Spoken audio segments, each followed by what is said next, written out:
All right, thanks, Allison. It's a little nerve-wracking going after lunch, but that was a lot of chatter that we had to stop. So hopefully everybody's awake and is interested in kind of learning about some maybe new solutions that we have to talk to you guys about today. Like Allison said, I'm Callie Rush. I'm a regional biologist with Ducks Unlimited. I've been here for about 5 years now, and I manage our conservation program across all of Michigan. In the recent years, as with probably a lot of you, the Western Lake Erie Basin has become more on our radar, and thinking about ways that we can do what we've done at DU for decades, which is wetlands conservation, and trying to marry water quality improvements with that. Maybe? I think it's off. There we go. All right, so I'm just going to briefly touch on who Ducks Unlimited is. If you don't know and you want to learn more, feel free to grab any of us after. I think there's about 5 of us here to talk about DU. So we are a world leader in wetlands conservation. Here, DU Inc. in the United States covers 50 states. We're within the Great Lakes Atlantic region, which is 21 states in the Great Lakes and Atlantic region. And here in Michigan, we're part of the Great Lakes Initiative. DU has partnered with the Michigan DNR here in Michigan for decades. I think our first project was in the late 80s when we first started doing work here in the States. That has built on several projects. We've worked a lot on coastal areas, improving wetlands for waterfowl primarily. Today, it's more important for us to not just be thinking about a single species, but thinking about that landscape approach and how can we do what we've done for decades here at Ducks Unlimited, but try to improve waterfowl, other wildlife habitats, and also improve water quality. We have several teams. I've just included a few up here that are most relevant to the new program that we're going to be talking about today. We have several smart people working day in and day out trying to figure out what's the best way to restore wetlands or to conserve wetlands. Where should we do this work? How do we do it? And how do we get funded to do that? So today I'm just going to be talking to you about the Wetlands Conservation Program. So this will be a little bit different than all of the talks we've had before about what has been done. Here I want to talk to you guys about what we can do and what we want to do in the future. So the Wetlands Conservation Program is a new program that Ducks Unlimited is working with DNR to implement wetland practices, any types of wetland conservation, whether it's acquisition, engineering projects, construction projects, trying to work with partners to do this work across the basin and have wetlands as just one more best management practice that we can include in the landscape. DNR went through a competitive process here to find what they're calling a fiduciary organization.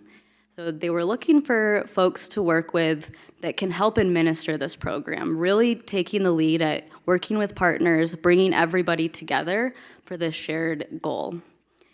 We did apply for this and were selected. So what is the Wetlands Conservation Program? So this will be a short term, about 3 years, probably 2.5 now, where it's funded by the American Rescue Plan, which has pretty quick deadlines, but there will be almost $4 million available for partners to apply for wetland projects. We expect that range will give us about 5 or 10 projects, and it will be in the Western Lake Erie Basin watershed and in the Saginaw Bay watersheds. We have an expected range there of about $250,000 to $750,000, trying to get that money spread out across multiple projects. Not too many projects, not too few projects, so there probably will be some flexibility there, but that's kind of our target. So again, this will be happening in the Western Lake Erie watershed and the Saginaw Bay watershed. Eligible activities will be wetland restoration enhancement projects, so that can be a true restoration, taking a wetland that is completely gone now. It might be an ag, restoring the hydrology and restoring that wetland basin. It could be an enhancement project, so something that it's already wetland, we just want to make it a little bit better.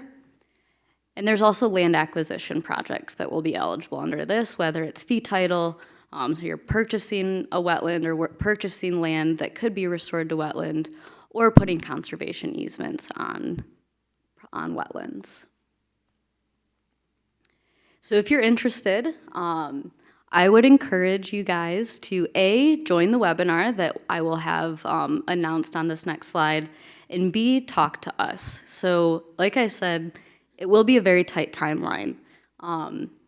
We don't want to guide everybody, tell them what to do, how to do it, but we do want to provide some sort of framework of what types of work can you do and be able to get it done within that time frame. Because of the ARPA money, the American Rescue Plan, there is no extension possibility. So we will be working with partners a lot on the front end to make sure that these projects are really well thought out and are on track to succeed. So this is our slide about the webinar. So if you take a look at the QR code, and I'll leave this up at the end as well, that will take you directly to a link to sign up for the webinar, which will be held on January 12th, which is a Friday at 10 to 11:30 in the morning. It will be on Zoom, and it will be recorded and shared publicly for anybody that can't actually make it on that day. And then on the bottom left here, there's also a dedicated email address that a couple folks of us that are here today will be monitoring for just the Wetlands Conservation Program. So anybody is free to reach out to us directly, or you can reach out directly to just wcp@ducks.org. There's just a very brief timeline. There'll be a lot more details within the webinar about what you can expect throughout the grant period. But this is about where we're at. So in January, we will have the official RFP out. The webinar, again, will be hosted on January 12th. We expect that we'll close those RFPs towards the end of February, or at least by March 1st, and try to get those projects moving as quick as possible so that folks can actually work within the 2024 field season. And then all projects will end likely October 1st of 2026 to have everything completely closed out for the Federal Department of Treasury by the end of the calendar year in 2026. So just one more slide of what you should expect for next. So attending the webinar, reaching out to us to talk about your projects, and then making sure you're actually submitting that project proposal if you want to by March 1st.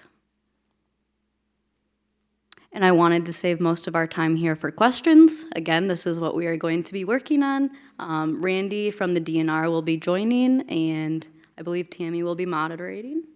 And I will just go back to this slide in case anybody missed that QR code.